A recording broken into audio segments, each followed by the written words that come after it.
Well, look at us. San Diego Comic-Con's over. We have a lot of new information about the Marvel Cinematic Universe, and some of it is things that some people have been saying for a little while, and also in ways that is not what that person said before. Now, we'll talk about all of it. There's certain things that I'm more excited about and less excited about. I'll just start with the big one. Mortimer's here, my cat, who loves to make appearances in the backgrounds of these. We had people over today, and he was very scared of them. But okay, so I'm sure you've heard, Robert Downey Jr., Doolittle himself, is going to be playing Victor Von Doom, Dr. Doom, whatever, in Avengers Doomsday, which is the new title for Avengers 5, Avengers Kang Dynasty. It's just Doomsday now, like Avengers Doomsday. And then Avengers 6 is still Avengers Secret Wars, so that has not changed. But that first change, big. The fact that Dr. Doom is the bad guy in it is interesting. We had not heard about that yet. There was no indication that, like, there was one rumor that was floating around that was this very kind of sketchy sounding, like, yeah, Robert Downey Jr. is going to come back and be Dr. Doom, and nobody bought it. And I mean, I guess there were a lot of rumors going around it, and different actors have been rumored. I remember Josh Hartnett was rumored for a while. Cillian Murphy has been on the list for a while, apparently. Like, who knows? There were probably a bunch of others, but all we know for sure is that Robert Downey Jr. is going to be playing Dr. Doom in Avengers Doomsday. I think they said he's going to be in Secret Wars as well. I don't know that one for a fact, but I have a feeling that's probably the case. So I made two videos to touch on this. One was casting Dr. Doom, fan casting, and this was forever ago. This is before we knew who any of the members of the Fantastic Four were, which I do think helps to contextualize what your Dr. Doom is like. If he has a contemporary to read, you're figuring he's about the same age. Like, that helps narrow it down a little bit. But this was before we knew any of that. My read was William Jackson Harper, Quaz himself. So things certainly have changed. Originally for Dr. Doom, I thought Jamie Dornan would have been a great pick. Like, I've heard, based on everybody that I've heard people talking about, he's still my favorite. Now, put this one right up front. He's not Romani. None of the actors that we're going to be talking about are. Dr. Doom, he's very much in the comics. He is a Romani. His mother and father, I believe, are both Roma Latverians, like people around Latveria, and he uses like a uprising to take power in Latveria. So I'm sure there's many people who don't know that, don't know the full Dr. Doom story, and just assume he's from some random made-up Eastern European country, which is what it would appear, but he does have a more specific backstory than that has been a big part of his character for a while. And I think this has been tricky. There's 4 big Roma comic characters: Quicksilver, Scarlet Witch, Nightwing, and Dr. Doom. So putting it out there real quick, I think that some of these characters, if not all of them, should be played by actors who share that background. Partially because they will be good representatives, but also just partially because they are an underrepresented part of Hollywood. Like, I said this in my Nightwing video, I think, like, there, by some estimates, are like 14 million Roma people in Europe, and that's about the same population as Sweden, I think. And there's plenty of Swedish actors. We can name so many Kinnemans and Skarsgårds, but like, besides Bob Hoskins, it's pretty slim pickings. And Bob Hoskins, spoiler alert, is dead, so can't use him. I do think it's tricky though, because someone who has spent a lot of time trying to fan cast the Dr. Doom and Nightwing, like, I think it's tricky. There are not a lot of actors right now working that I would say both are Romani and have the Dr. Doom skill set, which I think is a skill set. Like, you need to have an insane amount of charisma to make this role work. And I understand, going back to Robert Downey Jr., just because he's one of those guys that's got it. You know, he's got the gravitas, he's got the juice, you know. But I'm not saying that no Romani actor could do it. I'm just saying I have yet to been shown one who I'm like, yeah, he's Dr. Doom potential, right? Like, so I think that is the trickiest part of this. Like, I'm sure casting directors and stuff are able to figure that out. However, if they did find an unknown, that's the problem. They wouldn't get this reaction at Comic-Con. They wouldn't get everybody clapping and losing their mind. Like, there would be probably people that would be like, oh my God, it's Dr. Doom.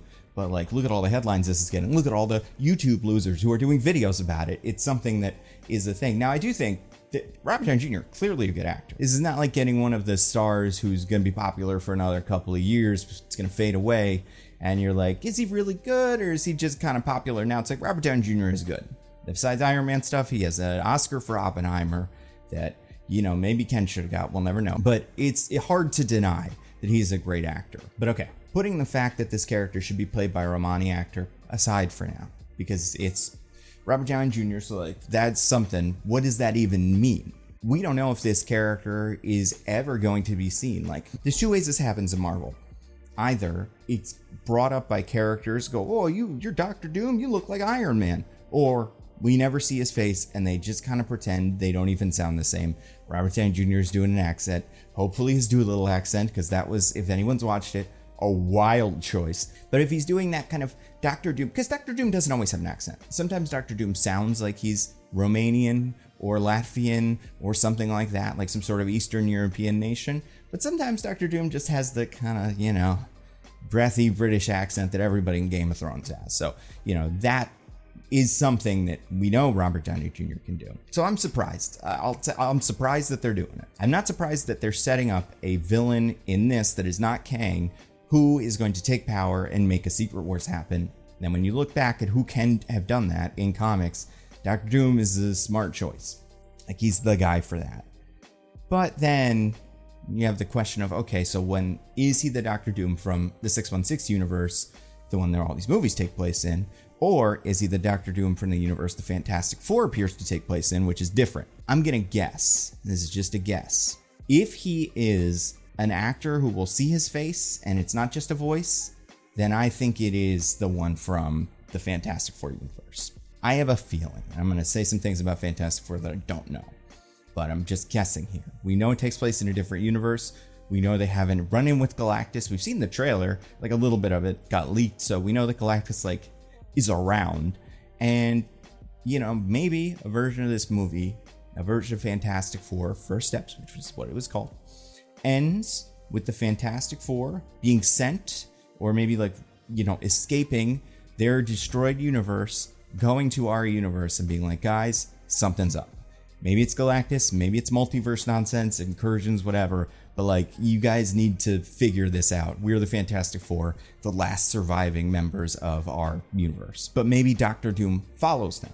Maybe Doctor Doom also escapes and is also don't listen to that Reed Richards guy. He's the one that got us in this trouble in the first place. He's the one that went into the universe and, reached out and tried to find different multiverses, and look how that turned out. Listen to me, Victor Von Doom. I know, a name that sounds crazy, but I'm smart and capable, and that guy's not. That makes sense to me as a plot for Avengers Doomsday. These two survivors of this collapsed universe come to 616. One's trying to take it over so he can, use it to build a weapon that can kill Galactus or something, build an ultimate nullifier maybe. And one of them is trying to warn the people about Galactus. So it does turn, Reed Richards and friends into the heralds of Galactus, kind of. And they're like, watch out, he's coming. And that movie would end. This would be Avengers Doomsday, because the Avengers would get involved and they'd fight Doctor Doom and his robots that he's trying to use to take over the world. This movie would end with Doctor Doom, activating something, the ultimate nullifier, the McCann crystal or whatever, and using it to drain the power cosmic into his suit. And then he uses that to recreate the multiverse and the universe that he left, that he misses, with, all of his favorite people in it.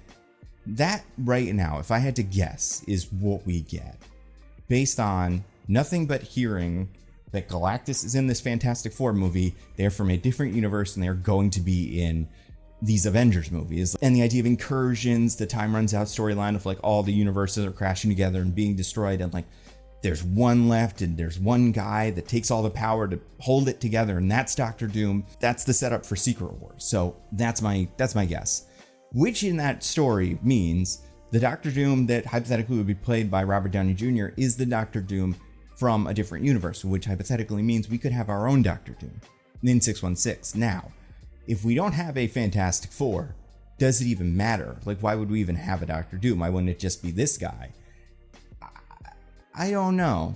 That's the problem with this whole thing. I think there's still space. You could cast a Cillian Murphy or whatever tomorrow, or Jamie Dornan tomorrow, and he's going to be Victor Von Doom, the leader of Latveria in 616, and Robert Downey Jr. is going to be Space Doom or whatever. And there's plenty of stories where Iron Man has been bad or Doctor Doom has become Iron Man that they could draw from to make the iconography a little bit more specific. This is Doctor Doom, and this is Iron Man Doctor Doom from another dimension. And oh, look, he's played by Robert Downey Jr. again. But if you do that, if we don't have a Fantastic Four in our universe, which we don't appear to, then why even bother with the Doctor Doom? What's the point? Where has he been this whole time? You know, I don't fully, you know, I don't see the point of that. I think there's good stuff you could do with it, but at the end of the day, I don't think it's worth how confusing it would be to audiences who would be like, wait, Iron Man was just Doctor Doom and now it's a different guy, and who's this guy and what happened to Iron Man? Like, I do think these movies are getting a little confusing for people, and like, not myself included, but like people near me that are like pretty on the ball are still like a little confused by some of it. So I don't blame your average moviegoer for being a little confused if they have two Doctor Dooms in one movie. They go from 0 to 2 and one of them's a guy we used to know. So I kind of think the fact that he's in this and it's Robert Downey Jr. and he's getting his own like movie where he's the bad guy, and then Secret Wars where he's probably also the bad guy, I do think that will be it from this Doctor Doom. Now maybe after Secret Wars there is a big reset and everything goes back to 0. And we had maybe a new Iron Man and then maybe a different Fantastic Four or something, or maybe the Fantastic Four sticks around. But like the X-Men, you know, show up and we do all those movies, like that's possible. And then maybe you get a Cillian Murphy, but I really don't know. I'm like, I don't know. I'm not against it because I think it's weird and I like weird. And I like this Robert Downey Jr. being this character. And obviously I think there's a lot of benefits to having the villain who is trying to remake reality be someone somewhat familiar to our characters and familiar to us, the audience. We have expectations about what a Tony Stark type character does, what a Robert Downey Jr. genius guy does, and what our problems with him can be, right? I'm sure this Doctor Doom, much like Iron Man, is going to have an ego and probably daddy issues, and he's going to be a control freak. And maybe he is from a universe where him being a control freak is good. Like, not like good, but like it solves problems the way that Iron Man doesn't, right? Like, he made an Ultron that worked and it's, you know, his Doom bots. But yeah, I just don't know. I mean, I could see a world where, because there's been a lot of speculation, maybe this Doom is from a different universe, not the one that the Fantastic Four are from, and not the one that the Avengers are from. Maybe he's the one from Doctor Strange and the Multiverse of Madness, and you know, Victor Von Doom was the Iron Man of this universe who was never around. He invented the robots, but then after all this stuff happens and everybody dies in Multiverse of Madness, he goes, you know what? I'm going to go full Doctor Doom. I'm making a, you know, evil helmet and a big cape and all my robots are Doom bots now and I'm taking over. And like he takes over that planet. That's possible. You know, that could be cool. I think the idea in comics of having an evil version of the good guy show up is very good. Like that works a lot of the time. It's hard to pull off in movies, but like it's hard to get this far in movies at all. Like to have a point where you had an actor who had a humongous arc come back for one more little bit. Like, but it's, you know, it's something that I guess if they can do, they must have a good idea. I don't think this is just something they threw together this week. But Michael Giacchino is doing the soundtrack for Fantastic Four First Steps, and I think that's just incredible news. Because everything about the Robert Downey Jr. Doctor Doom stuff, maybe that'll be great. Maybe it'll be bad, you know? Maybe it'll turn out really bad and it'll be weird and we'll all hate it. Or maybe it'll be the greatest decision ever. But I don't think there's a world where Michael Giacchino scores a Fantastic Four movie and we get the music that showed up in the Fantastic Four trailer, and I don't love all of it. Because you know what it sounds a lot like? It sounds a lot like the soundtrack from Speed Racer, which is a phenomenal soundtrack. Now, I think from what I've seen, because the Fantastic Four trailer didn't leak. We haven't seen the Thunderbolts one. I think there was new footage of Captain America. We didn't see that either. The Fantastic Four trailer leaked and it looks great. A couple ideas that are interesting. Johnny Storm is like a heartthrob. That's great. Love that. They're an astronaut family that lives together and eats dinner every Sunday at 8 o'clock as a family. Like, that's cute. The idea that Mr. Fantastic, the name Mr. Fantastic, comes from him being a presenter on a children's television show a la Mr. Wizard or Bill Nye, where he does experiments for kids on TV, and he is called Mr. Fantastic. And then that guy goes into space, because yeah, we'd love to send Bill Nye into space or whatever, and then comes back with superpowers and everyone just starts calling him Mr. Fantastic and they're the Fantastic Four. Like, yeah, that makes so much sense. That alone, and I'm sure this idea has been around and I probably even heard it before, but like, if you came in and pitched me just that, I'd be like, that's a great idea. Like, this person has a vision for something, for a world that has embraced science and has lifted this guy up to the point where he is going to space because he is the person they all trust with science, and things are going to go terribly wrong, and maybe that will change the way the world looks at him. I find the whole thing fascinating. The fact that the Thing is going on a dating show and dating behind a wall so the woman can't see him, I think is genius. I think that looks great. Yeah, I mean, just the aesthetic of it is so good, but I do think part of it's at the best is the music. The music is phenomenal. And if you've seen the trailer, just think about the music and think about how much that drives you through this thing. And it feels like that carousel of progress, like 60s future-y Jetsons vibe in real life, which is what I think Speed Racer was so good at. It was capturing this world where cars and racing have thrown technology in a completely different direction that feels almost magical. I think that's probably what we're going to get from Fantastic Four, and I'm very excited about it. Thunderbolts look fun. I don't know. David Harbour did a little bit in his costume. That's great. We know that Robert, well, his name's Bob in real life. What's his name, Bob in real life? Bill Pullman's son. Robert Pullman? I don't know. The guy named Bob in Top Gun. We know he's playing the Sentry now, so that's fun. Seems like the idea for that movie that we saw in the trailer that I think people saw that I haven't seen is that they are, all of the members of the Thunderbolts are brought together because they're all sent on a mission that is supposed to fail, and they're all gonna like take the blame for this mission failing, and then they come back and make a team and whatever. That seems like what's going on there. And I think that's kind of interesting. This pitch is very different. This is very different from my Thunderbolts pitch, but it's a direction that I think could be interesting.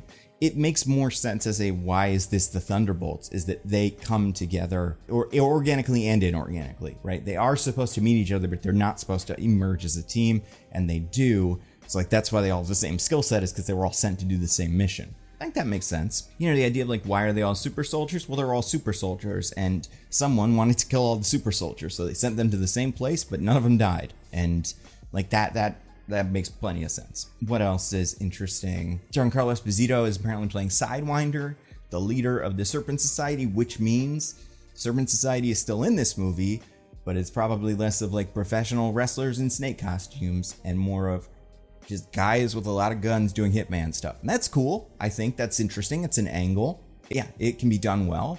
Giancarlo Esposito seems so excited about it. I'm so happy for him. Hey, let's do another segment called Omissions, things we didn't hear anything about. I don't think we heard anything about Blade. You know, whatever. I never expect this movie to come out. Sure. Nothing about Armor Wars. I think maybe they canceled it. I don't know. I feel like we probably would have heard something. This is probably supposed to come out before Secret Wars, which we're hearing stuff from. Why wouldn't you put some information out there? And then nothing for Shang-Chi, which like, I do think we were supposed to know something about that. And like Daniel Dustin Creighton and the team, like he's working on Wonder Man now, but it seems like Shang-Chi is happening. That's not in the air the same way that Blade is. It all just seems to be kind of where on the schedule is everything. And I understand Marvel not wanting to commit to a schedule in an era where like movies get delayed and pushed up, and like, for instance, the Deadpool Wolverine action figures don't go on sale until November because that's when the movie was supposed to come out or something like that. That does make the whole thing tricky. Or like the, you know, Brave New World McDonald's figures are at McDonald's a year before the movie comes out. So I can understand why they don't want to commit. That being said, like, I think just be like, hey, we're making Shang-Chi too, because people like Shang-Chi. And I think people just kind of, it would be nice to remind people that they like Shang-Chi, because it's one of those Marvel projects, kind of like Eternals, that people just don't think about that much, except unlike Eternals, it was pretty universally liked and like it was very popular, and Simu Liu shows up everywhere. People are like, oh, it's Simu Liu from Shang-Chi and stuff. But yeah, I think just like more of an acknowledgement of that, and maybe they're saving that for, you know, D23 or some other conference. But I am surprised we didn't hear about Shang-Chi specifically. I didn't think we'd hear much about Armor Wars. I didn't think we would hear anything about Blade. So in terms of ranking all of the news that we learned at Comic-Con from the Marvel presentation, so number one, top of the list, Michael Giacchino, scoring Fantastic Four, First Steps, 10 out of 10. It's going to be my favorite soundtrack of that year. I cannot wait. It is going to be so much fun. Worth it alone. Like, price of admission, I'll go to one of those live showings where they have the orchestra play the song alongside the movie. I'll have a ball. Number two, everything else. Everything else that they announced. The Sentry, Sidewinder, Doctor Doom, Doomsday, all of that. Robert Downey Jr. I'm somewhat excited for. I do think the look of Fantastic Four, everything they showed from Fantastic Four, I am very excited about. It is definitely, looking at everything coming out next year, my most anticipated one of these. I would say even above Superman, just because with Superman, I think I know what we're getting. You know, I think it's going to surprise us in certain ways, but it is going to be a rock solid Superman movie. Whereas with this Fantastic Four movie, I just don't know.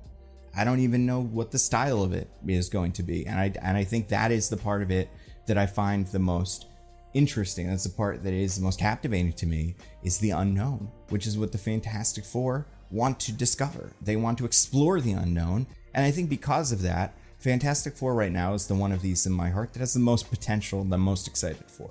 So thank you for watching this, everybody. I'll have more updates. I'll talk about Deadpool more. Have a Deadpool spoiler video coming out. Lots of videos on my channel. Magneto pitch that maybe we'll be talking about in 4 years because it turns out Marvel's doing it or something. Who knows? You know, that's how this ends up going. But thank you so much for watching my videos. And yeah, what a day. We'll see you next time. Bye, everybody.